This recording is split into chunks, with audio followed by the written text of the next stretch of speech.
Corona মহামারীর সময় বিশ্ব মিডিয়ার নজরে এসেছিলেন শতবর্ষী ব্রিটিশ বাংলাদেশি নাগরিক দবিরুল ইসলাম চৌধুরী। লন্ডনের যিনি দবির চাচা নামে পরিচিত হয়ে উঠেছিলেন, সেই শতবর্ষী দবিরুল ইসলাম চৌধুরী মারা গেছেন। চ্যানেল এসের যুক্তরাজ্য প্রতিনিধি এহসানুল ইসলাম চৌধুরী শামীম জানান, মঙ্গলবার রয়্যাল লন্ডন হাসপাতালে মৃত্যুবরণ করেন তিনি। মৃত্যুকালে তার বয়স হয়েছিল 106 বছর। এর আগে 102 বছর বয়সী দবির চাচা 2020 সালের রমজান মাসে লকডাউনের সময় পায়ে হেঁটে করোনা ভাইরাস সংকটে দুর্গতদের জন্য তহবিল সংগ্রহে নেমে প্রায় 4.5 লাখ পাউন্ড উত্তোলন করেন। পরবর্তীতে তিনি ব্রিটিশ রানী প্রয়াত এলিজাবেথের কাছ থেকে ওবিই সম্মানে ভূষিত হন। তার মৃত্যুতে ব্রিটিশ বাংলাদেশি কমিউনিটিতে শোকের ছায়া নেমে এসেছে।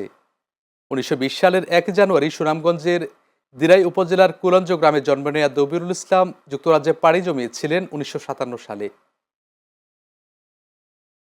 শত বছরেও তিনি কিন্তু খুবই সুস্থ ছিলেন।